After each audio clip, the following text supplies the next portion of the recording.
mengatakan sahabat MK kalau Permenaker nomor 2 tahun 2022 ini dianggap perlu diperbaiki. Makna dalam merespon belate tersebut Ketua DPR seharusnya lebih mengedepankan mekanisme yuridis konstitusional sebagaimana diatur dalam ketentuan di pasal 20A ayat 2 Undang-Undang Dasar 1945. Dalam norma tersebut, sahabat MK tegas dinyatakan bahwa dalam pelaksanaan fungsinya, DPR diberikan hak oleh konstitusi untuk antara lain mengajukan hak interpelasi. Dilansir CNN Indonesia, sahabat MK, hak interpelasi adalah hak untuk meminta keterangan kepada pemerintah mengenai kebijakan pemerintah yang penting dan strategis, serta berdampak luas pada kehidupan masyarakat, berbangsa, dan bernegara. Baik, semoga cepat mendapat proses hukum ya sahabat Safia. Dan kita beralih lagi sahabat MK di berita MK headline kedua. Ini ada dari KPK sahabat MK yang akan mempertimbangkan banding terhadap vonis Aziz Syamsuddin dari Komisi Pemberantasan Korupsi atau KPK. Ini akan mempertimbangkan putusan terkait dengan tindak pidana korupsi atau tipikor terhadap terdakwa suap Aziz Syamsuddin. Aziz sahabat MK divonis 3 tahun dan 6 bulan penjara, juga dipidana denda sekitar 250 juta rupiah, subsidiar 4 bulan kurungan, serta memutuskan untuk mencabut 4 tahun hak politis Aziz Syamsuddin terkait kasus suap pengurusan perkara di Lampung Tengah yang ditangani KPK saat ini. Baik, dari PLT juru bicara KPK Ali Fikri mengatakan saat ini jaksa masih menyatakan pertimbangan untuk langkah hukum berikutnya setelah mempelajari seluruh pertimbangan majelis hakim dalam perkara yang dimaksud. Di sisi lain, pokok-pokok pertimbangan majelis hakim tersebut telah mengambil alih analisa tuntutan tim jaksa. Kemudian sahabat MK dilansir Republika, meski demikian vonis tersebut lebih rendah dibandingkan tuntutan Jaksa Penuntut Umum atau JPU KPK. Jaksa mengajukan tuntutan agar Aziz Syamsuddin dijatuhi pidana penjara 4 tahun dan 2 bulan serta pencabutan hak politik selama 5 tahun. Baik, kemudian kita beralih lagi ya sahabat MK, masih terkait dengan hak yang perlu diperjuangkan sahabat MK, di mana akun Wadas Melawan ini diblokir sahabat MK dari Menteri Komunikasi dan Informatika atau Menkominfo Johnny Gerard Plate mengaku pihaknya tidak memiliki campur tangan terkait dengan pemblokiran akun Wadas Melawan. Kemudian sahabat MK, namun Johnny memaparkan pihaknya memang melakukan patroli cyber dan mengatur konten yang berseliweran di media sosial. Jadi Johnny mengatakan sahabat MK, seluruh akun dan konten yang beredar dalam ruang digital Indonesia harus memenuhi syarat perundungan yang berlaku di Indonesia. Pihaknya juga menggunakan teknologi yang disebut sebagai cyber drone untuk menyaring informasi dan yang beredar di media sosial. Dan melalui cyber drone tersebut, peralatan yang ada di Kominfo juga serta tim cyber ini melakukan patroli cyber secara rutin round the clock sepanjang tahun. Meski demikian, Kominfo belum pernah mengusulkan pemblokiran atau takedown atas akun Wadas Melawan. Kemudian sahabat MK dilansir Republika, akun Wadas Melawan yang memiliki profil lengkap Gemdewa berikut ataupun Gerakan Masyarakat Peduli Alam Desa Wadas menolak keras sahabat MK eksploitasi bumi Wadas hilang dari Twitter sejak Rabu kemarin. Hal tersebut sahabat MK kemudian mendapat kecaman dari Koalisi Advokat untuk Keadilan Gampadewa, Julian Dwi Prasetya. Baik, ini masih berlanjut ya ternyata sahabat Safia ya, setelah pekan lalu ini sudah ada gempuran secara offline-nya ya dari kepolisian dan juga media-media yang meliput. Ternyata sekarang pun di pekan ini masih banyak tindakan-tindakan represif ya sahabat MK dan sahabat Safia terkait dengan akun media sosial atau akun-akun yang menyuarakan keadilan di Desa Wadas. Kita akan lanjutkan sahabat MK perbincangan kita begitu ya di segmen Bincang Sudut Pandang, dan silakan untuk sahabat MK dapat bergabung bersama kami, silahkan kirimkan sudut pandangnya di WA kami sahabat MK di 081578600923.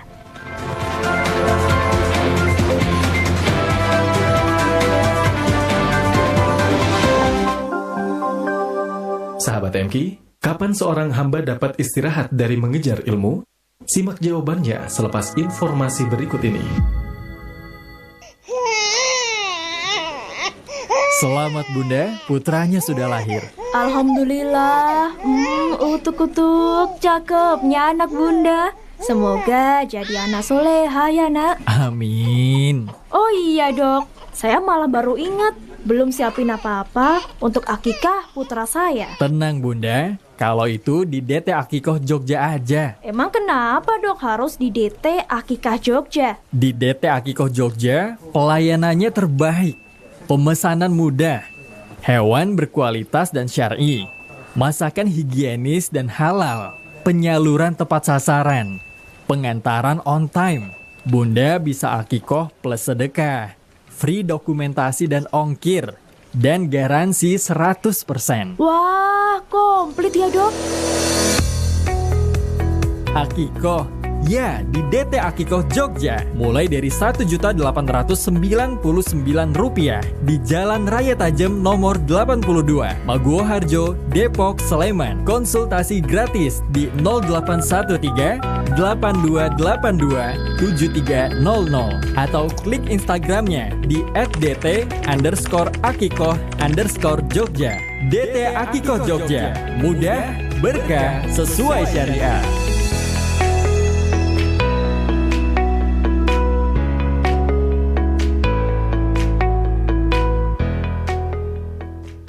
Amikom, a private entrepreneurial model university by UNESCO. International Program 80 International Award. Prodi Prospektif di era ekonomi kreatif. Gold Rem Award dan Grand Prize Sikap. Battle of Surabaya. Universitas Amikom Yogyakarta. Creative Economy Park. Masya Allah, Ibu bersyukur sekali melihat anak-anak bisa menghafal Al-Quran, belajar, dan bermain dengan bahagia. Iya Bu, Alhamdulillah. Tapi kita harus ingat Bu, ada anak-anak yang tidak seberuntung anak kita, yang bisa belajar dan bermain dengan nyaman, yaitu anak-anak Palestina Bu. Ya Allah, benar Pak. Anak-anak Palestina adalah anak-anak kita juga, anak-anak saudara kita di tanah para nabi. Kita harus bantu Pak. Terdapat lebih dari 20.000 yatim Palestina yang perlu uluran tangan Anda. Artinya, terdapat lebih dari 20.000 juga peluang kebaikan untuk kita. Rasulullah Shallallahu Alaihi Wasallam pernah bersabda, "Aku dan orang yang memelihara anak yatim di surga kedudukannya seperti ini," sambil meregangkan jari telunjuk dan jari tengah. Hadis riwayat Bukhari. Ingin berdekatan dengan Rasulullah Sallallahu Alaihi Wasallam di surga kelak? Mari bantu anak-anak kita di Palestina dengan berdonasi melalui rekening Bank Syariah Indonesia nomor 7700800002 atas nama Yayasan Aman Palestina Indonesia. Tambahkan nominal 555 di akhir nominal donasi yang Anda sampaikan. Konfirmasi transfer hubungi 0878 7555 3993. Aman Palestina Indonesia, keikhlasan Anda, ketulusan kami. Akhirnya bisa istirahat juga. Beres-beres, udah. Mandi juga, udah. Makan udah. Buka media sosial dulu ah. Tapi bosen. Medsos isinya gitu-gitu aja. Siapa bilang? Coba lihat dulu Instagram @mkfmjogja. Hah? Emang ada apa? Coba aku buka deh. MQFM Jogja. Wah, update banget postingannya. Mana rapi banget lagi. Masih ada lagi. Coba YouTube-nya @mkfmjogja. Oke. YouTube MQFM Jogja. Masya Allah. Oh, ternyata selama ini siaran di MKFM Jogja ditayangkan live di YouTube toh. Loh, ini rekamannya diupload juga. Komplitnya. Wah, tambah semangat aku jadi sahabat MK. Siapa bilang zaman sekarang dengerin radio cuma di udara aja? Kini MKFM Jogja juga hadir di YouTube. Simak siarannya live di YouTube MKFM Jogja. Dan simak informasi programnya di Instagram @MKFMJogja. MKFM Jogja, inspirasi keluarga Indonesia.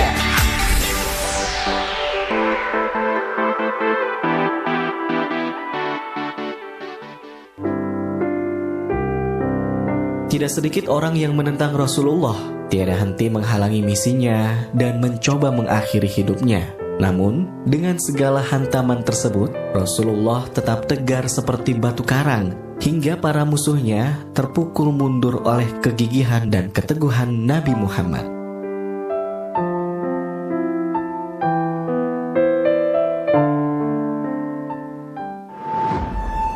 MKFM, inspirasi keluarga Indonesia.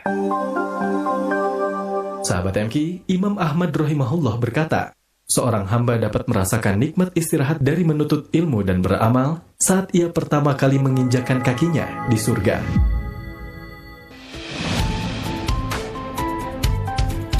Sudut pandang.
Sudut pandang.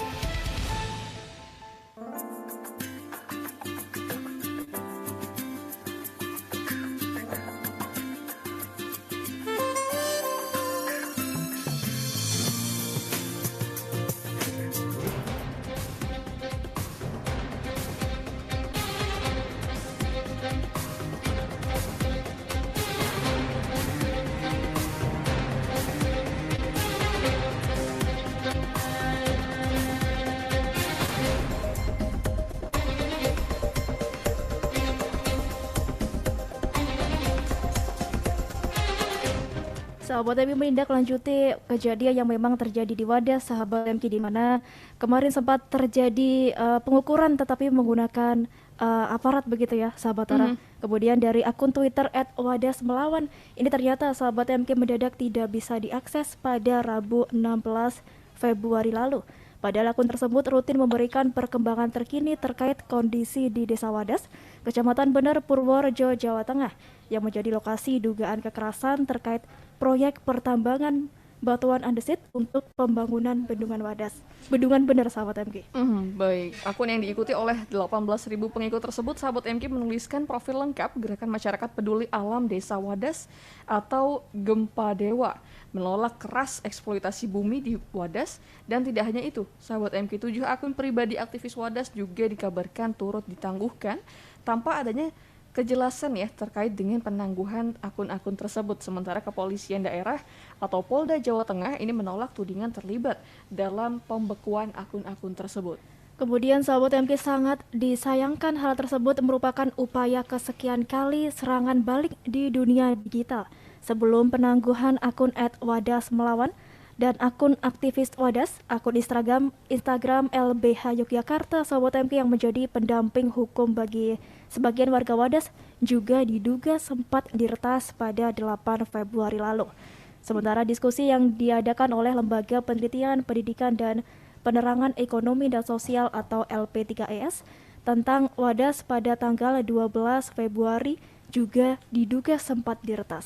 Baik, setelah penangguhan sahabat MK dan juga peratasan di ruang digital, sahabat MK kontra narasi juga banyak dimunculkan oleh pihak kepolisian. Akun kepolisian ini berulang kali memberikan cap hoax kepada akun media sosial yang mengkritik pemerintah.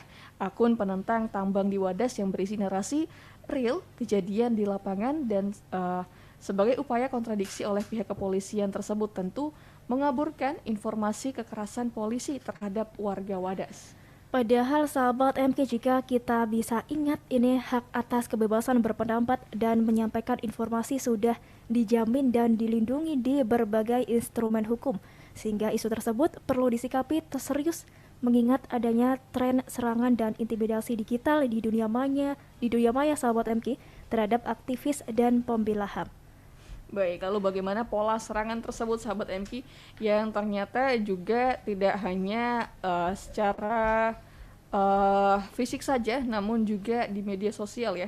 Dan bisakah serangan tersebut ditekan sahabat warga ya, oleh masyarakat, di mana memang kalau penindakan biasanya dari pemerintah ya, tapi ini ternyata pemerintah sendiri atau kepolisian sendiri yang diduga ini ya membungkam masyarakat. Kita akan berbincang sahabat MK insya Allah bersama dengan ketiga narasumber kami.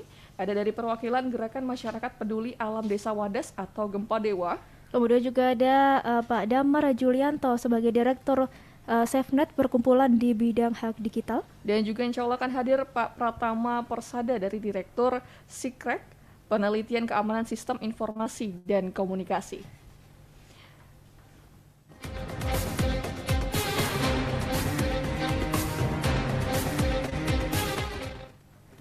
Baik sahabat MK, kita masih mencoba terhubung ya sahabat MK terkait dengan tema kita hari ini ya, bagaimana masyarakat Desa Wadas ini ternyata tidak hanya dibungkam saja sahabat MK dari segi fisiknya ya, baik dari pengepungan yang pekan lalu ramai diperbincangkan ya, dan juga cukup mencekam, ternyata serangan-serangan masih terus hadir sahabat MK dari Desa Wadas kali ini dari media sosial ya, dan berbagai suara-suara kebenaran lain yang juga dibungkam sahabat MK. Dan coba kita sapa. Sudah hadir sahabat MK Pak Damar Julianto dari Direktur SafeNet Perkumpulan Bidang Hak Digital. Coba kita sapa. Assalamualaikum warahmatullahi wabarakatuh Pak Damar. Waalaikumsalam, selamat pagi. Baik, selamat pagi Pak Damar bersama dengan sahabat Siar Tara Fadilah dan juga sahabat Safia Putri. Baik Pak Damar, ini terkait dengan serangan digital ya yang terus masih juga dilakukan oleh pihak atau oknum ya, yang kita tidak tahu ya, namun kita tahu siapa terduganya begitu. Nah, bagaimana SafeNet merespon begitu akun Wadas Melawan ini yang disuspend kemarin ya, bahkan 7 akun aktivis juga turut disuspend Pak Damar. Ya, ini kalau dari SafeNet sebetulnya kan melihat ini kejadian ini sejak awal ya, bahwa ini sebetulnya dialami cukup beruntun, atau kalau kami mengatakan bahwa serangan ini tuh sebetulnya dialami dari hulu sampai hilir. Kenapa kita katakan dari hulu sampai hilir? Karena apa yang disebut tadi misalnya tentang dugaan adanya penangguhan yang dilakukan oleh pihak yang tidak senang gitu ya dengan apa yang disampaikan oleh akun Wadas Melawan dan juga 8 akun Twitter yang dikelola oleh warga itu merupakan satu bagian dari rangkaian. Misalnya kalau kami itu sebetulnya sudah mulai terima laporan itu dari sejak tanggal 7 atau tanggal 8 Februari. Awalnya itu dari akun Instagram LBH Jogja yang lebih dulu tidak bisa digunakan. Lalu kemudian disusul dengan rangkaian pemadaman internet atau hilangnya sinyal di daerah Wadas pada saat tanggal 8 Februari. Lalu beruntun kemudian kejadian-kejadian lain yang menyusul. Kenapa kami katakan ini sesuatu yang sifatnya mengganggu ya dalam konteks hari ini di tahun 2022 itu adalah bentuk-bentuk gangguan-gangguan digital ini kan bentuk gangguan yang disengaja ya. Artinya memang yang dialami oleh warga Wadas ini bukan cuma kekerasan fisik seperti yang kita lihat dalam video atau yang beredar di sosial media dan di berita-berita nasional, tetapi juga yang dialami adalah serangan-serangan yang sifatnya digital. Ini bukan perkara simpel kalau menurut saya, karena kalau ini benar yang terjadi adalah upaya untuk melakukan sebuah kontrol informasi dari apa yang terjadi di Wadas dengan mencoba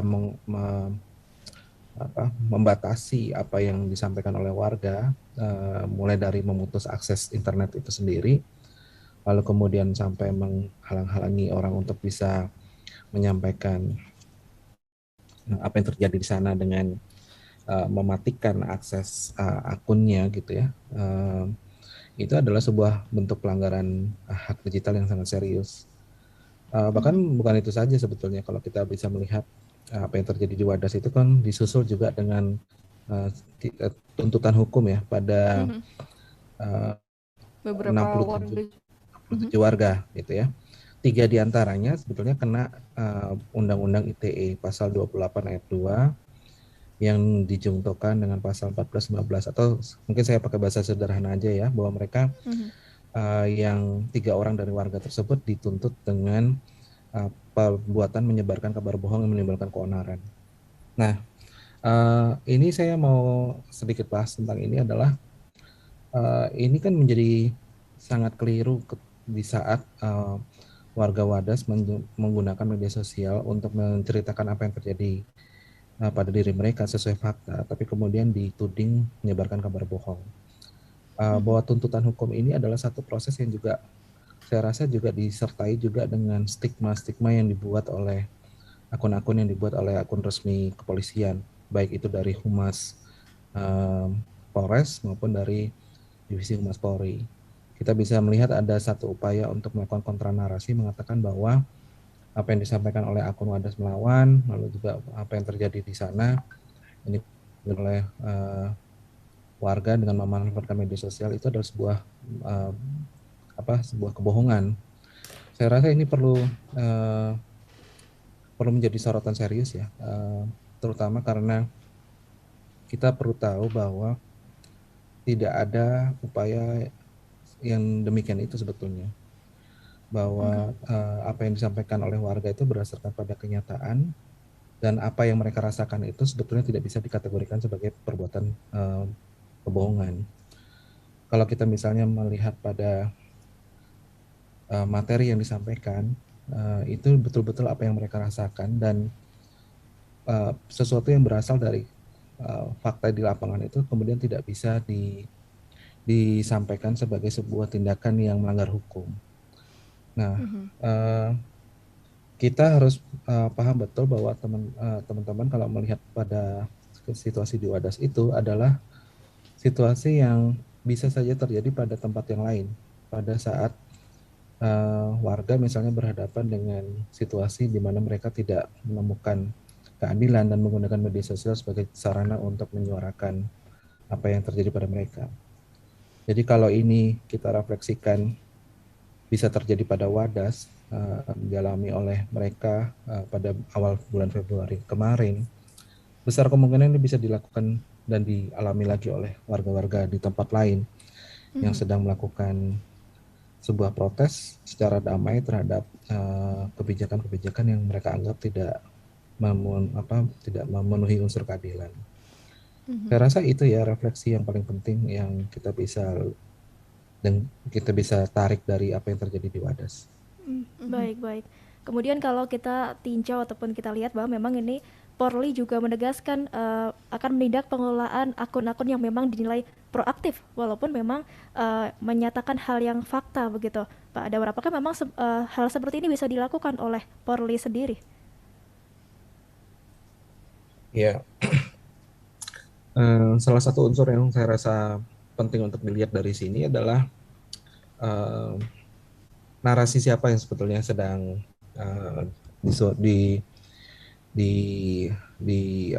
dipertentangkan di sini. Karena kalau kita membaca tentang tupoksi dari atau tugas pokok kepolisian sesuai dengan pasal 13 di Undang-Undang Kepolisian, itu tidak ada satupun yang menyebutkan bahwa kepolisian harus melakukan tindakan kontra narasi ya. Dan ini untuk menegaskan bahwa upaya yang dilakukan sekarang dengan memberi stigma bahwa apa yang disampaikan oleh warga Wadas itu adalah sesuatu yang dikategorikan sebagai perbuatan menyebarkan kebohongan, dan kemudian disampaikan bahwa inilah narasi yang benar, itu adalah sebuah pemaksaan bentuk narasi. Kalau kami di Safenet menggunakan ini dengan istilah inilah sebetulnya bentuk pemolisian narasi. Jadi narasi itu hanya ada satu, yang hanya ada narasi tunggal saja yang dikatakan sebagai narasi yang benar. Di luar dari narasi yang benar itu kemudian dianggap sebagai narasi yang salah, direkayasa. Nah, ini sebetulnya dalam kacamata kebebasan ekspresi maupun dalam kacamata kebebasan pers gitu, itu adalah sesuatu yang bertolak belakang. Kita tahu bahwa dalam masyarakat kita perbedaan narasi itu sebetulnya sesuatu yang demokratis ya. Masyarakat Wadas merasa bahwa mereka direpresi gitu ya. Itu adalah sesuatu yang sah gitu. Itu bukan sesuatu yang kemudian bisa dikategorikan sebagai melanggar hukum. Kalau kemudian polisi punya argumen yang berbeda bahwa yang mereka lakukan adalah sesuai dengan asas-asas atau sesuai dengan prosedur gitu ya, itu kan juga narasi dari polisi dan juga tidak ada yang menyanggah soal itu ya. Justru yang bisa membuat itu dalam proporsi yang benar adalah ketika masyarakat bisa menilai berdasarkan dua narasi yang berkembang tersebut, mana yang sebetulnya sesuai dengan kenyataan. Pemaksaan terhadap satu narasi tunggal itu adalah sebuah bentuk ya kalau saya mengatakannya itu sebagai bentuk pemberangusan demokrasi digital. Nah, ini mungkin bahasa yang agak sulit kalau kita bahas di pagi ini, tapi saya ingin mengatakan bahwa kita itu di zaman yang sebetulnya merdeka ya. Warga Wadas itu punya hak untuk menyatakan apa yang mereka rasakan, baik itu secara lisan, tertulis, maupun lewat sosial media. Jadi kalau ada pembatasan-pembatasan seperti ini, sebetulnya itu sebuah bentuk pembatasan yang sudah berlebihan. Saya bisa mengatakan bahwa apa yang terjadi di ranah cyber yang dialami oleh warga Wadas itu sudah melampaui batas-batas yang seharusnya mereka itu dilindungi, tapi kemudian dalam hal ini mereka justru merasakan mereka itu direpresi. Nah, itu sudut pandang saya soal Wadas. Baik, Pak Damar, berarti meskipun ada dua pandangan, tapi ada ini juga ya dari kepolisian, ada label hoax itu yang menjadikan ini tidak berimbang begitu ya Pak Damar ya? Iya betul. Coba misalnya ada dua yang menurut saya menarik ya untuk diulas. Label yang pertama itu kan disampaikan berkaitan dengan pengepungan di masjid ya. Dan itu kita bisa melihat berdasarkan tweet dari Wadas Melawan maupun dari cuplikan video. Nah, pada saat informasi tersebut disampaikan di media sosial, pihak kepolisian kemudian menyanggah hal tersebut dengan mengatakan bahwa yang disampaikan itu bertolak belakang karena justru polisi melindungi warga yang masuk ke dalam masjid. Nah, ini bertolak belakang dengan apa misalnya yang disampaikan oleh LBH Yogyakarta yang mendampingi warga Wadas dan juga para pendamping warga Wadas yang kemudian maupun warga Wadas sendiri waktu mereka menyampaikan bahwa mereka justru dikejar-kejar ke dalam sampai ke masjid ya. Lalu yang kedua, kita juga menemukan bahwa ini bukan cuma sebatas pada peristiwa itu saja, tapi statement stigma hoax itu juga digunakan juga untuk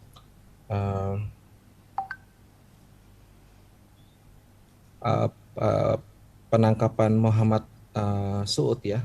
Ini salah satu warga yang ditangkap pada saat sarapan pagi. Dia adalah satu dari 3 orang yang kemudian dituntut dengan pasal 28 ayat 2 Undang-Undang ITE. Waktu ini diberitakan oleh Wadas Melawan, ini kemudian dibantah oleh Humas Polres Kudus dengan menunjukkan fakta bahwa tidak ada penangkapan. Yang terjadi adalah Muhammad Suud ini sedang tersenyum dan tertawa saat dimintai keterangan di Polsek Bener. Ini kan dua hal yang kalau kita cerna sebetulnya bertolak belakang. Pertama, bahwa yang diberitakan itu adalah soal penangkapan yang arbitrary, jadi ada penangkapan yang tidak Berdasar begitu. sesuai prosedur gitu ya. Tapi kemudian yang ditunjukkan adalah proses interogasi yang dilakukan di Polsek Bener. Jadi ini dua contoh yang saya rasa polisi sulit mengelak ya. Kalau kita mengatakan bahwa polisi melakukan kontra narasi terhadap Wadas melawan, polisi akan sulit mengelak karena memang kita bisa temukan bukti ini pada tweet-tweet yang digunakan oleh jalur-jalur resmi komunikasi polisi. Baik Pak Damar, berarti cara melawan label hoax itu adalah terus menyewarkan kebenaran berarti ya Pak Damar ya? Iya betul. Tapi ini kan juga jadi penuh tantangan ya kalau dalam konteks Wadas ya. Tantangannya itu begini, kalau kemarin aja mereka bisa mematikan internet di daerah Wadas, siapa yang bisa menjamin selanjutnya akan tidak terjadi lagi? Karena kalau itu terjadi lagi dan dalam waktu yang tempo yang lebih panjang, barangkali kita juga tidak akan mendengar suara perlawanan itu. Nah, makanya penting juga kita paham dan mencoba mendorong semua pihak untuk menghargai hak digital, mulai dari hak aksesnya warga Wadas sampai kemudian hak mereka untuk merasa aman ya di internet, karena itu menjadi bagian penting dari kita semua untuk mengetahui apa yang betul-betul terjadi di Wadas saat ini. Baik.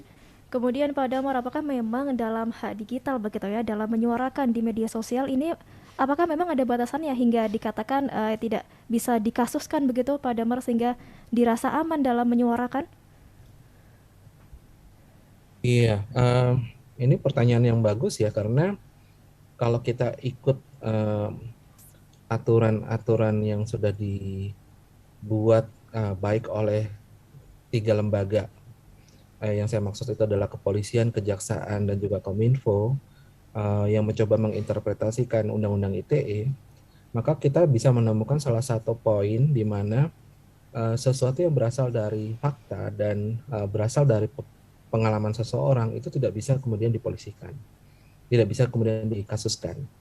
Nah, artinya kita bisa menemukan itu dalam tafsir terhadap undang-undang ITE, salah satu pasal yang diterapkan pada warga. Nah, kalau itu bisa kita temukan dengan mudah, tapi kenapa dalam kenyataannya justru bertolak belakang? Karena kalau kita melihat ke apa yang terjadi kan justru sekalipun sudah ada interpretasi resmi dari pemerintah dan ini diakui, ditandatangani oleh pimpinan-pimpinan kepolisian, kejaksaan, dan kementerian, itu ternyata tidak menjadi jaminan bahwa di lapangan para aparat ini paham dan kemudian menerapkan itu. Jadi kalau apakah ada jaminan atau tidak, itu secara konstitusi dan secara undang-undang itu sebetulnya sudah ada jaminannya, tapi di lapangan barangkali kepentingan ekonomi atau kepentingan oligarki menjadi lebih kuat ketimbang hukum yang ada. Dan kita bisa melihat loh, hukum menjadi lemah sekali di dalam proses di Wadas ini kemudian karena dia disalahgunakan ya. Justru orang yang sedang mengekspresikan dirinya secara damai dengan sesuai apa yang disampaikan, apa yang dilindungi oleh undang-undang, tapi justru menjadi pihak yang kemudian diperkarakan. Baik. Berarti memang ini semua sudah diatur begitu ya. Kemudian kalau berkaitan tentang akun-akun utama yang memang sudah diretas ataupun yang ada akun yang dilaporkan begitu. Nah, ini apakah memang ada pihak yang dapat diharapkan padahal dari pemerintah ataupun dari Polri sendiri ini mengungkapkan kebalikannya ataupun fakta yang diputarbalikan, Pak Damar? Iya, terkait dengan penangguhan akun ya, dan juga misalnya gangguan pada akun LBH Jogja. Kita sebetulnya kan mengharapkan bahwa pihak sosial media, teknologi platform atau platform teknologi ini membantu warga untuk menjamin pada saat mereka menyampaikan pendapat di media sosial ini kemudian tidak mendapat gangguan. Tapi kita tahu sendiri bahwa bentuk gangguan itu ada dan kita sampai sekarang masih menunggu konfirmasi apakah gangguan itu memang berasal dari aduan resmi dari kepolisian atau dari pihak pemerintah. Kenapa kita perlu menunggu ini? Karena memang ada mekanisme yang perlu ditempuh oleh pihak yang mengadvokasi ini untuk mengetahui apakah ini memang bisa sesuai dengan permintaan dari pemerintah atau tidak. Nah ini sebelum sampai ke sana sebetulnya kita juga perlu tahu juga bahwa tanggung jawab untuk bisa melindungi ini bukan cuma tanggung jawab warga sendiri atau misalnya lembaga-lembaga yang mengadvokasi ya, tetapi juga perusahaan teknologi platform juga untuk punya standing point atau mereka punya titik berdiri ya. Kalau mereka menciptakan sebuah platform yang kemudian mudah sekali diintervensi gitu ya, hanya karena adanya anggapan bahwa akun-akun yang ini dianggap menyebarkan hoax gitu atau berita bohong, sebetulnya mereka juga perlu melihat siapa yang sebetulnya menjadi pihak yang lebih bisa dipercaya, apakah pembuat akun ini ataukah pihak yang membuat aduan. Nah, kita perlu berkomunikasi lebih lanjut dengan pihak platform untuk memastikan bahwa kejadian-kejadian seperti ini tidak kemudian berulang lagi di Wadas atau di tempat-tempat lain. Untuk mekanisme tadi pihak siapa yang perlu kita ajak bicara, sebetulnya ya sudah banyak seruan dari PBB sendiri, misalnya pelapor khusus kebebasan berekspresi Irene Khan yang menyampaikan kemarin bahwa tidak bisa upaya pembatasan berekspresi itu dilakukan pada mereka-mereka yang menggunakan media sosial untuk menyampaikan keluhan atau kritikan terhadap kebijakan pemerintah. Jadi negara dalam hal ini aparat itu perlu menahan diri untuk melakukan intervensi yang berlebihan sampai kemudian melakukan pembatasan dalam bentuk penangguhan akun. Nah, itu kan sebenarnya sebuah pernyataan yang cukup kuat ya. Kalau kita dengar bahwa negara diminta menahan diri itu karena memang kalau dalam kacamata PBB negara mampu. Negara tuh punya power yang punya sumber daya yang cukup kuat untuk bisa menekan perusahaan teknologi platform dan bisa melakukan apa saja. Tetapi tidak karena mereka mampu, kemudian mereka boleh melakukan itu. Jadi tetap harus ada upaya membatasi diri untuk tidak berlebihan. Saya mencoba menangkap itu dengan mencoba menyampaikan ulang pernyataan ini kepada pihak-pihak yang ada di Wadas untuk mencoba memahami bahwa sekalipun aparat itu memang punya kemampuan dan berkeinginan untuk mengontrol informasi, tapi kemudian tidak boleh melakukan pembatasan itu sampai berlebihan seperti yang dalam bentuk misalnya mendorong penangguhan atau memutus akses, atau yang misalnya yang baru-baru ini yang saya dengar adalah sampai kemudian berusaha untuk melakukan peretasan terhadap sejumlah perangkat-perangkat yang dimiliki oleh warga. Nah, bentuk-bentuk lain misalnya bentuk surveillance atau bentuk penyadapan itu juga tidak diperkenankan dilakukan pada warga yang sedang warga Wadas, karena mereka bukan kriminal ya. Jadi, mereka bukan penjahat, mereka bukan pihak yang sedang melakukan tindakan melanggar hukum. Jadi sebetulnya tidak boleh dilakukan sebuah penyadapan yang berlebihan. Surveillance misalnya dalam bentuk pengiriman drone di atas warga Wadas, lalu juga sekarang ada pemasangan wifi di sejumlah titik dan di sejumlah pos-pos, itu juga salah satu bentuk penyadapan yang kita khawatir kalau kemudian ini justru menjadi salah satu cara aparat untuk mengontrol informasi yang beredar di daerah Wadas. Mhm, mhm. Baik, Pak Damar, ini cukup memprihatinkan juga ya kondisinya, benar-benar ditekan dan diawasi. Dan coba kita konfirmasi begitu ke perwakilan dari Gerakan Masyarakat dalam Desa Wadas atau Gempa Dewa ya. Kita sudah terhubung bersama dengan salah satu warganya. Coba kita sapa. Assalamualaikum warahmatullahi wabarakatuh. Waalaikumsalam warahmatullahi wabarakatuh. Baik, Pak. Baik. Baik, sudah bisa terdengar suara saya di studio, Pak? Bisa, Mbak. Baik. Coba kita ke perwakilan terlebih dahulu ya dari Gerakan Masyarakat Peduli Alam Desa Wadas atau Gempa Dewa. Ini mengonfirmasi anggapan pemerintah terkait dengan narasi hoax ya, yang salah satunya ini tindakan aparat yang berlebihan. Nah, kalau di lapangan sendiri ini seperti apa dari perwakilan Gempa Dewa sendiri? Oh ya, terima kasih untuk situasi terkini di lapangan.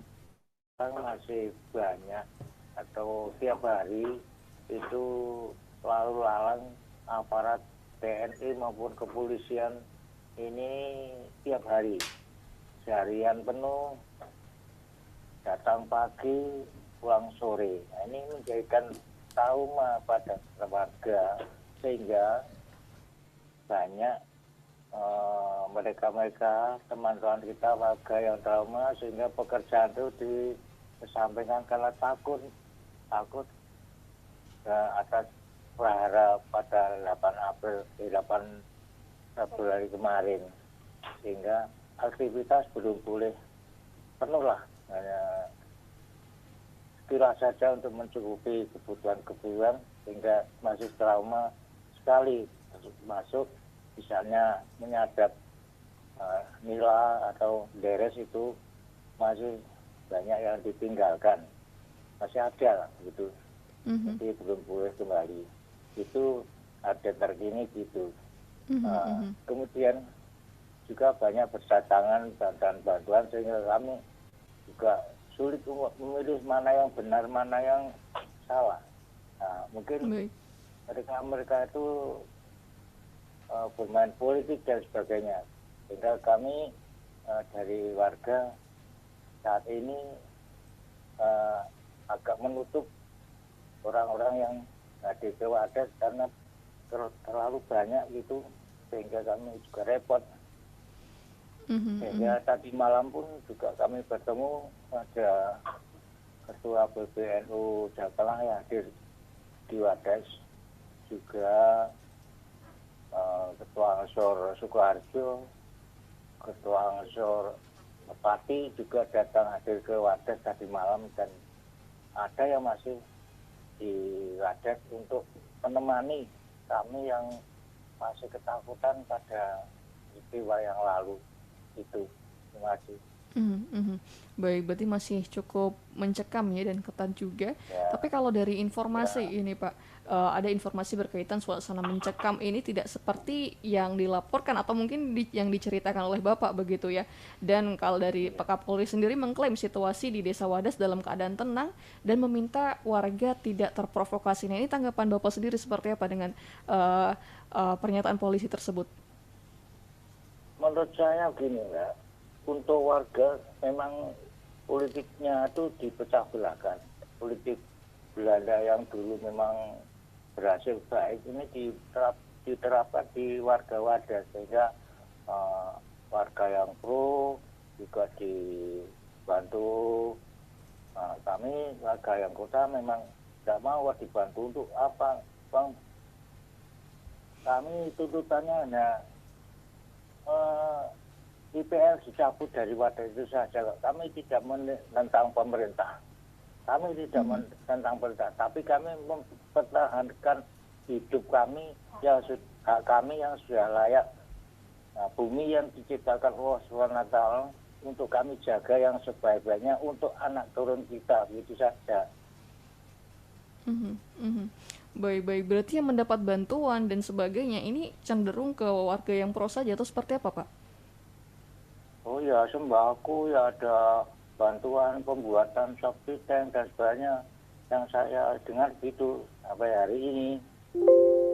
Itu yang mengerjakan aparat tentara TNI dan polisi pada warga-warga yang pro. Kemudian untuk mengelabui kejelekan mereka, misalnya tuh mengecat masjid dan sebagainya. Itu memang kami butuhkan seperti itu. Baik, yang dibutuhkan apa, kemudian yang menjadi bantuan apa begitu ya Pak ya? Iya. Baik. Iya, Baik. betul. Tapi berarti untuk bantuan sendiri tidak merata berarti Pak? Ya merata bagi orang yang pro merata. Itu dibantu semua, kayaknya dibantu, diberi. Jadi tiap hari lalu lalang itu lewat depan rumah saya itu saya tahu mobil truk, 2 truk dan motor-motor itu masih ada sampai sekarang. Ya katanya nggak apa-apa, tapi kami melihat itu ada sudah kami warga trauma. Jadi mereka itu juga tertekan dan kami tidak melawan pemerintah, dikatakan melawan dan sebagainya untuk suatu bahasa yang kebohongan. Dan kami sudah waktu hari Selasa kemarin tanggal 8 itu kami tidak melawan, kami dalam mujahadah saja minta pada Tuhan. Kami ditangkapi, dipukuli, ditarik, diborgol dan sebagainya. Itu keadaan sebenarnya yang kami itu sangat trauma lah gitu. Baik Pak, baik. Tapi kalau dari polisi sendiri begitu ya Pak, kita bisa dengar begitu polisi membuat narasi bahwa warga membawa senjata ini Pak, alasannya begitu, kemudian yang kemudian diamankan polisi. Itu memang pintar sekali. Bersenjata itu gini Pak, sebetulnya warga tidak ada bawa senjata. Kami tanya-tanya pada kanan kiri warga kami sendiri, kan sama pergi takut karena sangat banyaknya aparat, sehingga senjata misalnya karet dan sebagainya masih di luar rumah. Lah itu hilang semua, mungkin itu dicuri atau gimana oleh barang bukti ini mencuri dari warga, rumah-rumah warga itu, sehingga hanya putar balik fakta saja. Itu yang sebenarnya. Baik, berarti banyak sekali kontradiksinya begitu Pak ya. Baik. Iya. Baik, kemudian ada lagi yang terbaru Pak. Ini terkait dengan alasan polisi terkait dengan pemadaman listrik dan juga sinyal internet Pak, bahwa memang ada bencana alam begitu seperti pohon tumbang begitu yang menjadikan sinyal ataupun juga listrik di sana sempat mati. Apakah benar Pak? Ya, itu memang sempat benar mati listrik itu, tapi tidak ada bencana alam, nggak ada. Pohon tumbang yang tidak ada, memang kami di sini pun juga tidak dapat karena jaringan rupanya dimatikan loh, gimana kami orang desa nggak begitu tahu tentang jaringan, tapi buktinya nggak bisa hubungan satu dengan yang lain. Itu 1 malam lebih itu mati listrik. Jadi kami juga seperti takutan, seperti dikurung dalam kegelapan, sehingga dan mereka itu juga sweeping pada rumah-rumah dan sebagainya. Itu yang terjadi seperti itu.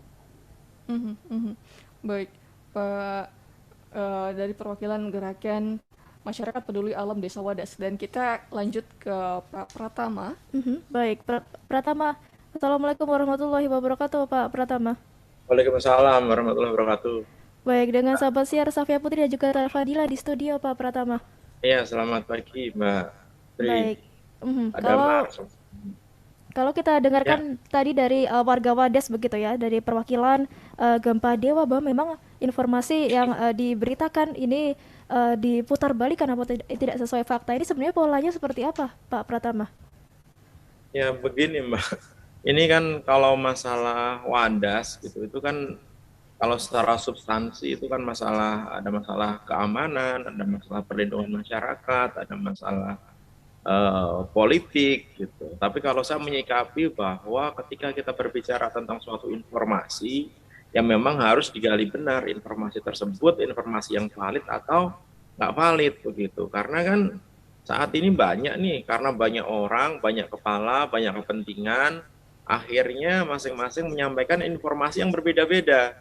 Dari pemerintah aja menyampaikan informasi beda-beda, yang disampaikan Polhukam, yang disampaikan kepolisian, yang disampaikan pemerintah daerah, ya kan, yang disampaikan apalah yang mengaku dari wakil pemerintah, dari DPR dan lain-lain begitu. Ini aja beda-beda gitu, yang membuat sebenarnya masyarakat menjadi semakin bingung gitu. Akhirnya apa? Bermunculan hoax, bermunculan hate speech dan lain-lain begitu. Nah, ini juga sebenarnya kalau kita lihat ya penyebaran berita hoax dan lain-lain ini kan ada pasalnya di Undang-Undang ITE begitu, dan ini ancaman hukumannya nggak main-main gitu, karena kalau kita melihat ada pasal 27, 28, 29 gitu yang berhubungan dengan penyebaran berita palsu itu gitu, itu hukumannya bisa lebih dari 5 tahun. Tapi yang jadi masalah kan di Indonesia ini ada restoratif justice gitu, ya kan. Jadi ketika pasal-pasal dalam Undang-Undang ITE ini dianggap pasal-pasal karet, kemudian ketika ada pelanggaran dengan pasal-pasal ini dianggap itu adalah pelanggaran yang biasa, akhirnya apa? Akhirnya orang berseliweran membuat informasi-informasi yang malah menyesatkan masyarakat. Tadi kalau saya dengar dari perwakilan dari masyarakat Wadas tadi gitu, itu kan pernyataan yang memang mereka alami begitu ya gitu. Nah, tetapi memang kalau kita lihat kan tidak bisa juga kita mendengarkan informasi dari satu sisi gitu. Kita harus mendengarkan juga dari sisi yang lain. Terus kalau kita berbicara masalah teknologi gitu, kan saat ini banyak, semua orang bisa membuat informasi, semua orang bisa membuat berita gitu, semua orang bisa menyampaikan apa yang mereka alami gitu dengan media-media yang saat ini kita gunakan dengan gratis gitu, menggunakan media sosial, ya kan, menggunakan sharing aplikasi chatting dan lain-lain begitu. Nah, ketika informasi ini bisa kita buat, ya harusnya orang-orang yang terlibat gitu itu membuat informasi-informasi yang memang sesuai dengan keadaan yang ada di sana. Kalau kita kan nggak tahu, Mbak, saya juga tidak terlalu tahu kejadian sebenarnya apa sih gitu, karena yang tadi kita bilang pernyataan dari pemerintah juga beda, dari pemerintah juga tiap orang yang ngomong juga beda-beda gitu. Dari lembaga bantuan hukum juga beda, yang datang ke sana beda gitu. Kita jadi bingung sebenarnya gitu. Kan masyarakat ini kan kalau kita lihat harusnya adalah raja ya gitu. Masyarakat itu kan orang yang harus dilindungi oleh pemerintah gitu. Bukan orang yang harus dizolimi begitu. Tetapi ketika informasi ini berseliweran gitu, dan informasi yang ada ini lebih banyak informasi-informasi yang memberitakan tingkat represif dari pemerintah gitu, ini kan seolah-olah pemerintah itu zolim kepada warganya gitu. Nah ini akhirnya balik lagi sih gitu.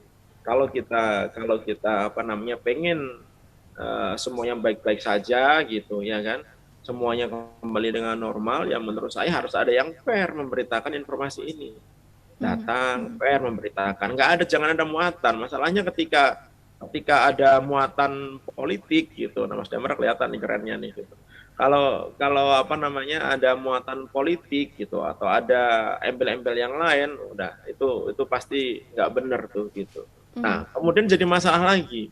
Ketika masyarakat ingin memberitakan informasi yang ada di wilayahnya gitu, kemudian ketika untuk membuat informasi itu, untuk menyebarkan informasi itu butuh listrik, butuh internet gitu, dan entah kebetulan gitu atau memang disengaja, karena kita nggak tahu ya gitu, karena kita nggak tahu, mati listrik yang nggak pernah ada gitu, kemudian tiba-tiba mati listrik sampai seharian, itu juga merupakan hal yang cukup aneh gitu. Ada apa? Ada masalah apa? Tadi disampaikan tidak ada loh apa bencana apa alam gitu yang bisa membuat apa ya putus jaringan listrik gitu. Tidak ada hal yang sangat luar biasa merusak yang bisa membuat internet ini mati gitu. Ini kan yang jadi masalah, kok internet mati, kok apa namanya listrik mati gitu. Kalau internet mati kan kita juga bisa tahu apa banyak sumber masalahnya, entah BTS-nya, listrik UPS-nya rusak gitu atau jaringannya rusak gitu. Tapi kalau yang mati hanya di sekitaran Desa Wadas juga, BTS yang ada di Desa Wadas juga, itu menurut saya aneh. Oleh karena itu untuk menunjukkan bahwa ini bukan hal yang disengaja, harus dilakukan asesmen atau dilakukan kalau kita ngomong masalah teknologi digital forensik gitu. Kita cek dong di operator apa sih itu ada BTS apa saja nih gitu. BTS operator apa saja gitu. Dicek pada saat jam itu mati gitu. Sebenarnya matinya itu gara-gara apa gitu. Apakah matinya gara-gara disengaja? Apakah matinya itu gara-gara kesalahan sistem? Apakah matinya itu gara-gara apa memang listriknya nggak ada gitu. Itu kan bisa dicek, kita bisa tahu gitu. Kita bisa baca kalau kita ngomong masalah teknologi ya, kita bisa baca log yang digunakan untuk BTS tersebut. Ada itu semuanya. Tiap detik itu log itu selalu di-create oleh BTS gitu. Dan kita bisa cek itu gitu. Kalau apa namanya setelah dicek ini harusnya Kominfo nih harusnya yang itu Kominfo atau Badan Siberkriminasi Negara ya gitu. Kalau ternyata saat itu BTS-nya sengaja dimatikan gitu ya berarti ini ada apa-apanya nih gitu. Ini ada yang masalah di sini nih gitu.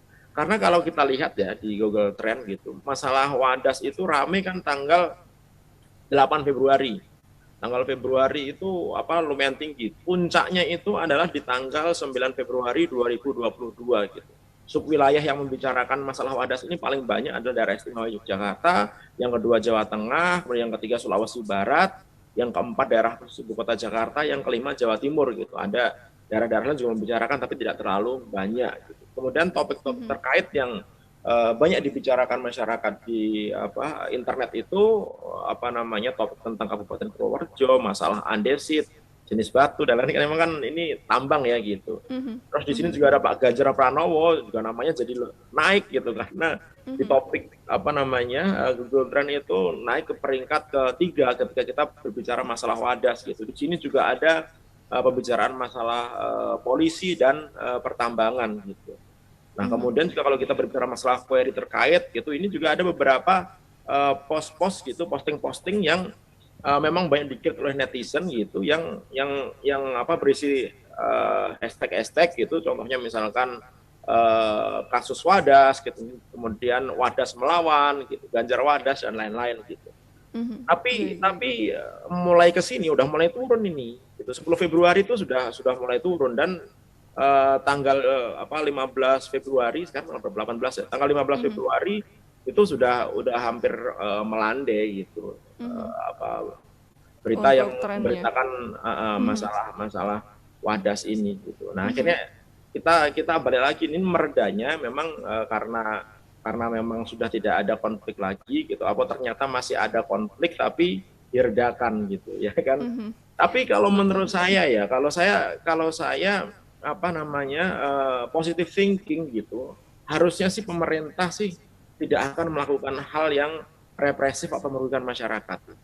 Kalaupun ada itu pasti oknum, nggak ada kepentingannya gitu harusnya Menko Polhukam gitu, Kapolri gitu ya kan, Gubernur Jawa Tengah, apalagi Pak Jokowi gitu, nggak ada kepentingannya sama Desa Wadas itu sebenarnya gitu. Tapi kan ini ada oknum yang memanfaatkan isu ini gitu, akhirnya digoreng kemana-mana nih akhirnya nih gitu, masuk ke politik ya kan, masuk ke jalur hukum, masuk ke apa namanya pemerintahan Jokowi dan lain-lain gitu. Nah oleh karena itu menurut saya kalau ada masalah-masalah seperti ini ya harus ada sumber informasi yang valid gitu.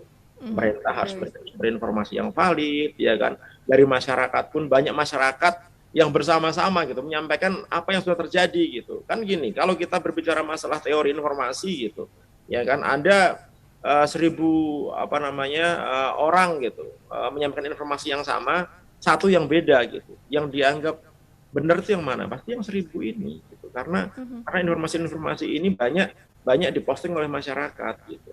Kalau ternyata ada 1.000 orang gitu, kemudian 600-nya gitu atau minimal 501-nya lah gitu. Ngomongin masalah hal yang berbeda dengan masyarakat. Ya, mungkin yang benar itu adalah informasi yang masyarakat ini gitu, banyak masyarakat yang menyampaikan ternyata nggak kayak gitu loh gitu. Dan sebenarnya ada teknologi-teknologi yang bisa digunakan juga untuk menyampaikan aspirasi secara langsung. Misalkan ketika Anda aparat yang melakukan kekerasan gitu, ada sebenarnya media untuk melakukan live streaming gitu ya kan, secara live gitu kita bisa ngeliatin apa yang terjadi di situ gitu. Kemudian masyarakat kan banyak punya handphone juga gitu. Kemudian Wadas juga bukan desa yang terisolir dari jaringan internet gitu, walaupun kemarin laporannya ada beberapa waktu gitu internet nggak bisa digunakan gitu, ya kan. Kemudian tadi Mas Dawar juga bilang katanya ada beberapa wifi ya gitu, atau tadi ngomong siapa ya gitu, ada beberapa wifi dipasang gitu supaya digunakan masyarakat yang terindikasi bahwa wifi tersebut nanti digunakan untuk menyadap informasi-informasi yang dikirimkan oleh masyarakat gitu. Ya menurut saya kita nggak bisa juga menjudge seperti itu. Kita harus ngecek benar gitu. Wifi itu harus by data begitu. Gitu. Ya, karena ketika koneksi internet yang menggunakan wireless itu mati gitu, misalkan mati nih gitu. Tapi jaringan fiber optiknya atau jaringan kabelnya itu masih bisa gitu. Ya ada alternatif lain, bisa memasang akses point tambahan gitu dengan menggunakan kabel yang masih on itu gitu. Baik, tapi ini kan waktunya ini kan pas ini gitu, agak agak aneh waktunya. Cukup janggal saat begitu ada rame-rame, lah kok listrik mati, gitu. Lah kok internet mati gitu. Ini apa yang terjadi? Baik, nah ini semua bisa kita cari informasi secara valid kalau kita menggunakan digital forensik. Yang menjadi masalah adalah yang mau melakukan itu siapa gitu. Yang melakukan itu independen apa enggak gitu ya kan. Yang melakukan itu benar-benar nanti akan menyampaikan hal-hal yang dia temukan kepada masyarakat dengan benar apa tidak. Karena selama ini memang recordnya gitu. Misalnya kita berbicara agak geser dikit ya, masalah kebocoran data gitu. Ya kan kita ada jutaan, ratusan juta data yang bocor gitu. Begitu dilakukan digital forensik assessment gitu, biasanya itu Kominfo, Badan Supervisi Negara, Cybercrime Mabes Polri gitu, udah ngumpul gitu melakukan assessment, udah itu informasinya hilang di telan bumi gitu. Gak ada informasi yang bisa disampaikan kepada masyarakat apa yang sebenarnya terjadi gitu. Kenapa kok terjadi kebocoran? Apa yang terjadi terhadap data masyarakat yang sudah bocor gitu? Apa yang dilakukan pemerintah itu nggak ada informasinya gitu. Baik, kita tadi bilang bahwa ketika melakukan assessment digital forensik ya harus disampaikan pada masyarakat karena ini berhubungan dengan masyarakat. Kan kita nggak ingin juga masyarakat beranggapan buruk kepada pemerintah. Tadi warga desa Wadas sudah bilang bahwa mereka nggak mau memperburuk pemerintah, nggak bilang pemerintah buruk gitu, tapi ada masalah di sana yang harus diselesaikan gitu. Nah, itu baik. Masyarakat Wadas sendiri tidak ingin melawan begitu, namun banyak nggak ingin melawan, walaupun Wadas melawan itu ramai sekali di internet. Gitu. Betul Pak Pratama. Kemudian tapi kalau dari pola serangan digital begitu yang dikatakan Pak Pratama juga tadi ya, bertepatan sekali ini untuk momen-momennya begitu, pemutusan internet dan lain sebagainya. Kemudian poinnya begitu Pak untuk membaca serangan digital ini sendiri seperti apa Pak? Ya kalau kita berbicara sebenarnya kalau kita ngomongin masalah pemutusan internet gitu, ini kan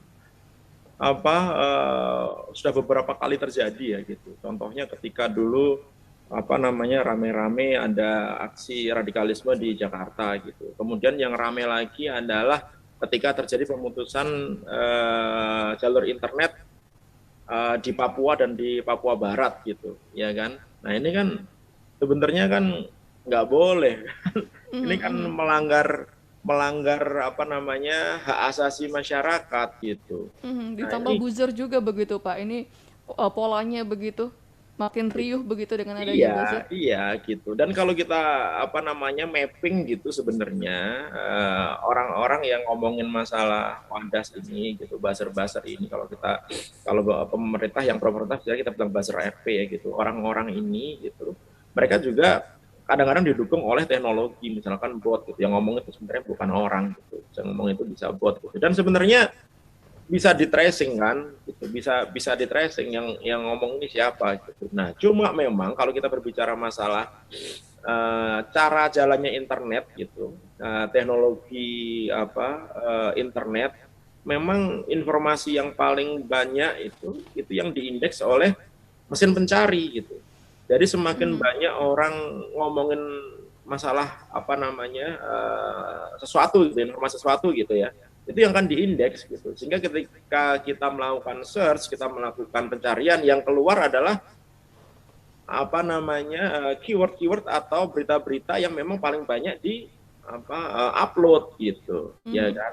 Nah, kalau misalkan yang menyampaikan kebenaran itu sedikit, kemudian yang menyampaikan berita palsu atau berita pencitraan, berita jelek-jelek itu lebih banyak, ya sudah pasti yang berita-berita yang sebenarnya terjadi yang baik itu akan ketimpa sama berita-berita yang sengaja dibuat untuk menimpa informasi-informasi yang benar tersebut gitu. Sehingga ketika kita melakukan pencarian atau searching gitu, baik di mesin search engine atau di media sosial gitu, yang ketemu selalu informasi-informasi yang banyak postingannya gitu. Kalau kita ngomong media sosial misalnya di Twitter gitu, yang paling banyak engagement-nya itu yang paling atas gitu, yang paling banyak dibaca oleh masyarakat gitu. Dan ini kan bisa dimainkan gitu. Internet itu kan sebenarnya bisa dimainkan, bukan makhluk lugu yang kalau kita menulis sesuatu itu pasti dibaca orang gitu, bukan kayak gitu caranya gitu.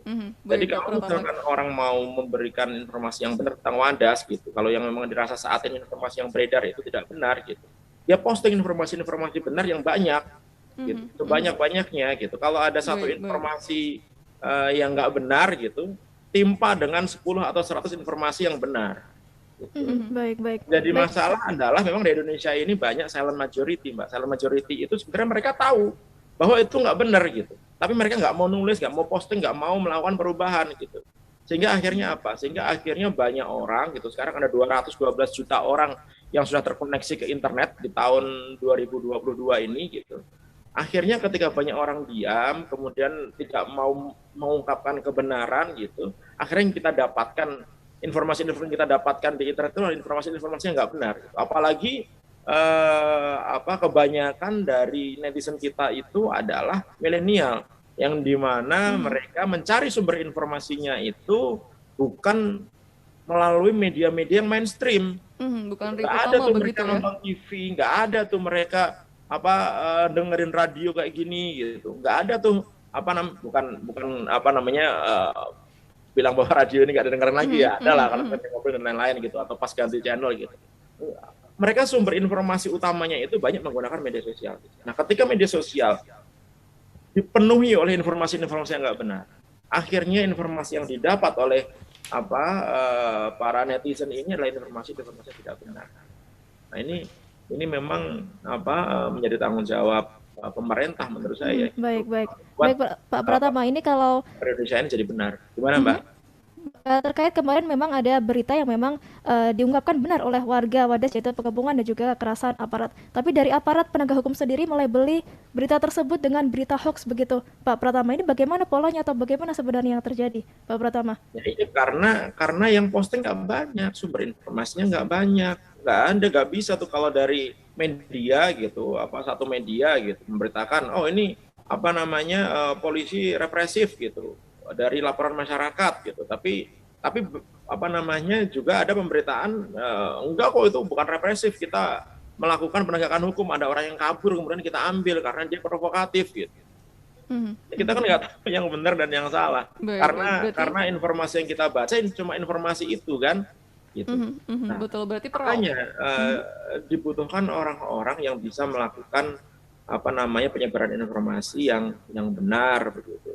Kalau ada satu warga yang ngomong itu nggak benar gitu, sedangkan di Wadas ini saya nggak tahu ada berapa warganya gitu, dan sebagian besar bilang itu nggak benar kok, nggak sesuai dengan kenyataan gitu, ya pasti orang akan berpikir, jadi ini yang benar mana ini gitu. Baik, berarti perlawanan ini memang harus digencarkan dengan berbagai informasi begitu. Iya, jadi perang itu Mbak gitu, saya istilah perang ya gitu, perang informasi itu harus apple to apple. Jadi kalau misalkan berita yang nggak benar itu mereka menggunakan media televisi gitu ya kan, ya memang harus dilawan dengan media televisi juga. Tapi kalau mereka menggunakan media internet, sosial media dan lain-lain gitu, itu harus dilawan dengan apa namanya media sosial juga gitu. Nggak bisa tuh rame di Twitter gitu atau orang ngomong di Instagram gitu. Kemudian satu orang dari penduduk Wadas diwawancarai ngomongnya di TV gitu. Nggak akan bisa ngelawan. Nggak akan bisa ngelawan gitu. Apa namanya nggak ada perlawanannya gitu. Jadi di media sosial apa berita yang nggak benar itu yang banyak gitu. Di TV berita apa klarifikasi itu yang sebenarnya itu tidak digunakan untuk melawan ketidakbenaran di medan yang sama gitu. Nggak bisa. Contohnya misalnya kita mau perang nih, apa namanya yang diserang Jogja gitu. Tapi kita ngirim pasukan ke Surabaya gitu. Bisa nggak kita lawan gitu? Ya, nggak bisa orang diserang Jogja kalau kita ngirim pasukannya perangnya di Surabaya gitu. Nggak kelawan gitu. Nah itu kadang-kadang kurang disadari oleh masyarakat. Tetapi ketika apa namanya ini harusnya literasi ini harusnya disampaikan ya kepada masyarakat Wadas ya. Gitu. Tapi ketika apa namanya jalur-jalur untuk melakukan penyebaran informasi itu apa diputus gitu, ya itu ceritanya lain lagi gitu ya kan. Nah oleh seimbang begitu nggak ya. boleh apapun yang terjadi itu nggak boleh gitu apa namanya walaupun kita belum tahu faktanya ya gitu nggak boleh mematikan apa namanya fasilitas untuk masyarakat nggak boleh apalagi internet itu melanggar undang-undang dasar loh bukan hanya undang-undang ITE itu gitu. Baik, terkait dengan hak-hak warga ya. Baik, betul, hak untuk berkomunikasi pasal 28 undang-undang paling tinggi kita itu gitu. Baik, kemudian kita ke Pak Damar ya untuk mengonfirmasi apa yang disampaikan tadi oleh Pak Pratama. Sebenarnya ini Pak Damar, ini kalau melihat kasus-kasus tersebut, ini kekhawatiran apa yang akan terjadi nih Pak Damar ketika kejadian ini terus berlanjut? Mungkin bisa di kasus-kasus lain begitu, Pak Damar. Baik, terima kasih. Saya bisa berkata ini karena berdasarkan pada pemantauan ya, karena kami melakukan pemantauan cukup intens pada apa yang terjadi di Indonesia. Satu sisi misalnya tentang tadi pemadaman internet ya, yang perlu kita ketahui bahwa tindakan tersebut meskipun sudah dinyatakan oleh Hakim PT UN di Jakarta tahun Juni 2020 sebagai tindakan yang melanggar hukum, tapi ternyata tetap dilakukan dalam konteks yang lebih sempit. Kalau kemarin terjadi dalam area yang cukup besar, provinsi sampai dengan provinsi bahkan 2 provinsi misalnya, yang terjadi di tahun-tahun berikutnya itu terjadi dalam konteks lingkup yang lebih kecil. Dan kita melihat ini bahwa ini terjadi cukup banyak, bahkan kita merekam di tahun 2021 aja ada 12 kali gangguan semacam ini yang kemungkinan besar ini gangguannya disengaja. Yang kita lihat adalah pemadaman internet yang disengaja ini itu seringkali dilekatkan dengan operasi-operasi keamanan. Jadi kalau kemudian kita lihat pola tersebut dan pola ini kemudian seperti kita sepertinya kita melihat lagi di tahun 2022 pada situasi di Wadas, maka kalau kami melihat bahwa ada keterkaitan antara sebuah operasi keamanan dengan tindakan pemadaman internet. Jadi itu pertama ya. Jadi apa yang disampaikan tentu saja dilandaskan pada pengamatan dan juga apa yang kita lihat terjadi di Wadas. Lalu yang kedua, bahwa memang masalah hoax tadi disampaikan oleh Dr. Pratama itu adalah masalah global yang cukup serius. Indonesia sendiri sampai hari ini belum punya undang-undang yang mengatur tentang hoax. Yang ada adalah upaya untuk memaksakan undang-undang ITE untuk bisa mengatur soal hoax. Itu yang faktanya terjadi. Karena pasal 27 ayat 3 itu tentang pencemaran nama, pasal 28 ayat 2 itu tentang ujaran kebencian, lalu pasal 29 tentang pengancaman itu sama sekali tidak mengandung tentang norma hukum tentang hoax. Kalau kemudian kita sekarang melihat apa yang terjadi di Wadas, sebetulnya yang perlu kita lihat, yang perlu kita cek itu cukup simpel ya. Yang perlu kita cek itu sekarang adalah ketika ada upaya penegakan hukum dan penegakan hukum itu tertuju pada akun-akun yang dikelola oleh warga Wadas, maka pertanyaannya adalah apakah informasi yang mereka sampaikan itu mengandung kabar bohong atau tidak. Kalau kita melihat bahwa ini ditujukan pada 3 orang di warga Wadas, dan apa yang mereka sampaikan itu sebetulnya valid ya, sesuai dengan kenyataan, maka di situ ada upaya pemaksaan hukum terhadap warga Wadas, dan itu menjadi berlebihan. Lalu hal ketiga yang ingin saya sampaikan itu adalah yang juga terkait dengan hoax tadi. Ya tadi kan disampaikan bahwa ini adalah sebuah perang ya, perang informasi ya, katakanlah gitu ya Dokter Pratama ya. Perang informasi itu kan hanya bisa terjadi dalam satu lapangan yang sama ya, fieldnya sama gitu, aturan-aturannya juga sama. Tapi ini tidak dalam banyak penelitian terhadap posisi-posisi warga berhadapan dengan negara, sebetulnya banyak pihak yang sudah menilai bahwa lapangan ini kemudian tidak menjadi sama karena yang dilawan itu terlalu kuat. Misalnya dalam posisi warga Wadas yang jumlahnya nggak seberapa, penggunaan media sosialnya juga akun-akun pemilik follower media sosialnya nggak banyak, harus berhadapan dengan akun-akun yang memang sudah punya follower lebih banyak, misalnya akun resmi kepolisian, atau harus berhadapan dengan kelompoknya Denny Siregar dan kawan-kawan yang coba melakukan kontra narasi gitu ya. Kita bisa melihat bahwa perangnya tidak seimbang. Jadi itu pertama dari sisi follower. Lalu yang kedua, bahwa ada upaya untuk menggunakan hukum untuk membatasi dan juga memberi stigma pada apa yang disampaikan, itu juga menunjukkan bahwa ini juga perang yang tidak seimbang dan kemungkinan tidak mungkin dimenangkan oleh warga Wadas. Ini tidak berupaya untuk mengecilkan apa yang dilakukan oleh teman-teman gempa Dewa ya, warga di Wadas Melawan. Tapi saya ingin mengatakan bahwa peluang ini diambil oleh warga Wadas bukan tidak atas dasar pertimbangan. Tentu saja ada pertimbangan. Pertama adalah bahwa isu ini tidak bisa naik di media mainstream. Media nasional ini tidak merasa bahwa isu ini adalah isu yang cukup penting untuk disuarakan sebelumnya. Justru mereka menggunakan media sosial itu dengan sengaja karena ini cara yang paling mudah yang bisa digunakan oleh warga untuk menyuarakan apa yang terjadi di sekitar mereka.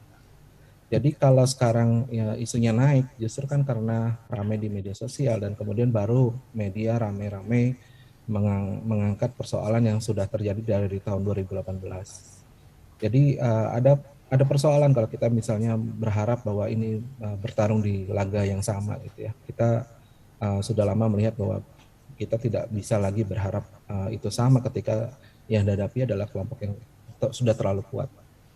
Nah, 3 hal ini sebetulnya yang ingin saya sampaikan dan juga mencoba untuk kemudian apa cara yang paling baik ya buat kita yang jauh. Saya mengatakan jauh itu karena saya bukan warga Wadas. Meskipun kami membantu advokasi ya, tapi kami mencoba untuk mengusulkan apa yang bisa kita bantu. Kita warga di Jogja, warga di tempat-tempat lain yang jauh dari Wadas, apa yang bisa kita bantu. Saya rasa yang paling fair adalah mendengar dengan sungguh-sungguh apa yang dialami oleh warga Wadas. Tadi disampaikan oleh perwakilan dari Gempa Dewa kan sudah mengatakan bahwa itu yang mereka alami ya. Kemudian kalau kita mau mengkonfirmasi bagaimana tidak keakuratannya, saya rasa ini ya ruang dialog ini yang sekarang sedang diupayakan. Dari KSP sudah datang ke lapangan, sudah mengirim staf sus presiden ke lapangan Wadas dan mereka sudah mendengar langsung juga apa yang disampaikan oleh warga. Ruang itu yang kemudian kita jadikan konfirmasi bahwa memang apa yang dialami oleh warga Wadas itu ada validitasnya, ada verifikasinya, bukan didasarkan pada melebih-lebihkan situasi atau misalnya membumbui-bumbui, memberi drama pada situasi yang mereka alami. Mereka betul-betul trauma dan mereka betul-betul mengalami kekerasan.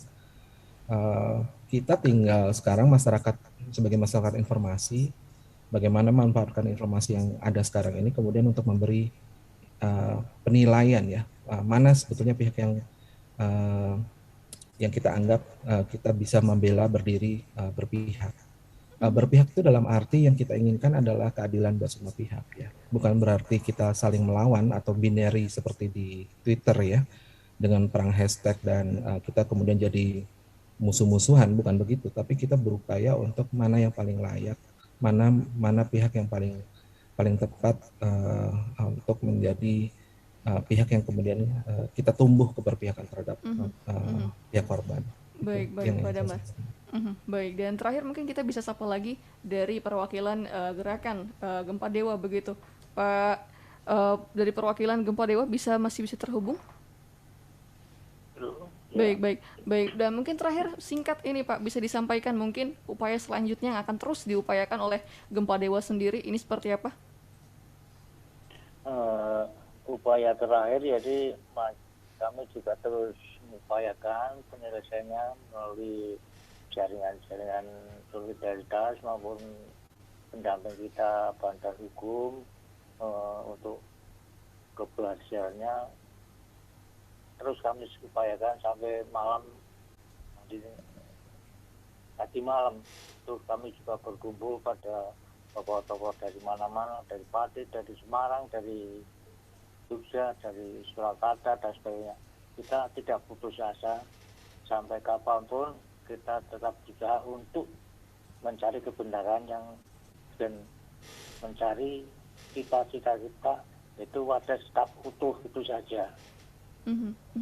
Baik, Pak dari perwakilan Gempa Dewa. Baik, terima kasih untuk Bapak-Bapak sekalian, Pak Pratama dan juga Pak Damar. Terima kasih sudah hadir di kebersamaan kali ini. Semangat beraktivitas kembali. Mbak. Baik, wassalamualaikum. Semoga informasinya ini ya berimbang ya. Tadi Pak Damar bagus sekali itu. Memang harus ada pejuang-pejuang nih Pak Damar nih, bukan Pak Damar gitu dari seluruh Indonesia gitu. Saya bilang tadi talent majority itu harus kita bangkitkan itu. Baru kita menang itu. Baik Pak, terima kasih Pak Damar, Pak Pratama dan juga dari Gempa Dewa tadi ya. Selamat melanjutkan aktivitas kembali. Wassalamualaikum warahmatullahi wabarakatuh. Waalaikumsalam.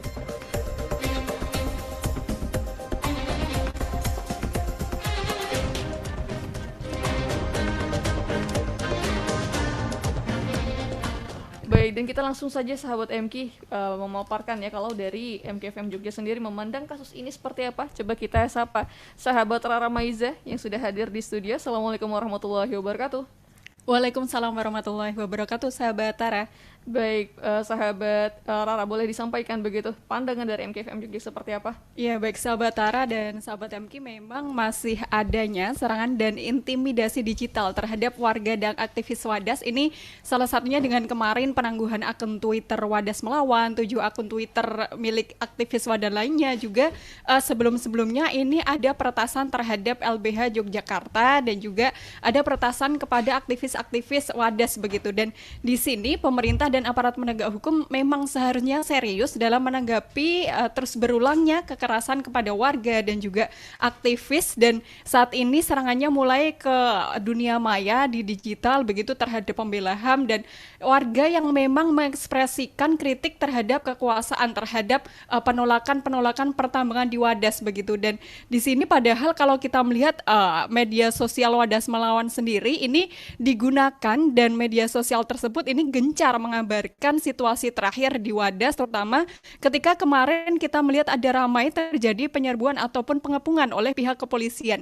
Dan namun yang sangat kita sesalkan justru penggunaan media sosial sebagai alat gerak mereka ini justru menghadapi represi begitu. Padahal di sini ini warga berhak untuk mengakses internet, berhak untuk bebas berekspresi dan juga mereka memiliki hak atas rasa aman di ranah digital begitu. Dan di sini kita melihat bahwa negara ini justru menghilangkan hak-hak tersebut secara sistematis seperti tadi disampaikan oleh Pak Damar ataupun Pak dari narasumber kita bahwa perangnya ini juga tidak seimbang karena dari warga Wadas tidak seberapa, tetapi dari sisi akun pemerintah ini melalui pendengung juga begitu. Dan sangat disayangkan juga banyak informasi-informasi yang memang dipelintirkan ataupun tidak sesuai dengan apa yang disampaikan di lapangan, dan terlebih banyak cap hoax yang diberikan dari aparat kepolisian terhadap akun-akun yang memang kita ketahui itu bersumber langsung dari lapangan begitu. Dan di sini serangan digital dalam kasus Wadas ini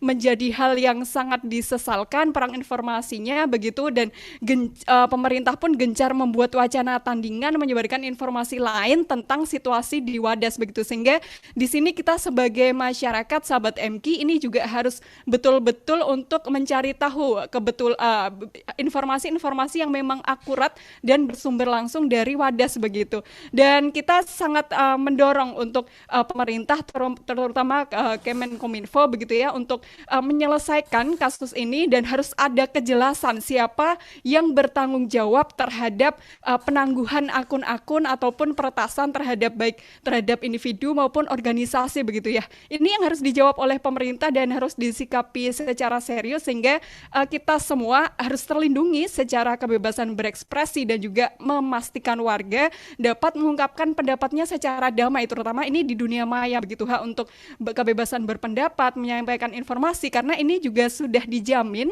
dan dilindungi di berbagai instrumen hukum di Indonesia, sahabat Tara dan sahabat Safia. Baik, terima kasih sahabat Lara sudah menyampaikan untuk sudut pandangnya. Selamat melanjutkan aktivitas. Wassalamualaikum warahmatullahi wabarakatuh. Waalaikumsalam warahmatullahi wabarakatuh. Baik sahabat, tapi kita akan lanjutkan ke segmen selanjutnya di Tahukah Anda.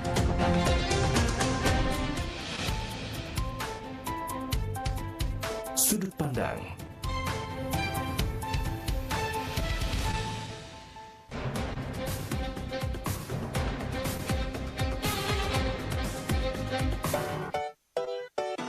Kejadian viral dan unik di media sosial dalam Tahukah Anda?